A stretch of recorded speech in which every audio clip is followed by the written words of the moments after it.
ginagawa mo, sister? Mag-exercise ka na, sister. Halika na. Hindi ka na papayat, sister. Tama na yung exercise mo. May damit kasi ako. Hindi ka nagkasya papayat.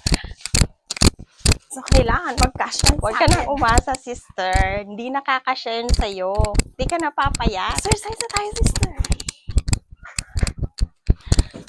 O sige Ito nga. Tignan ko nga. Mag-exercise ka na mag-exercise. Tignan ko kung papayat ka.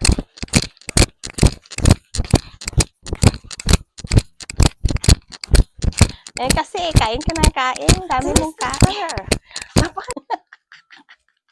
Ay, nako, sister. Ewan ko sa'yo.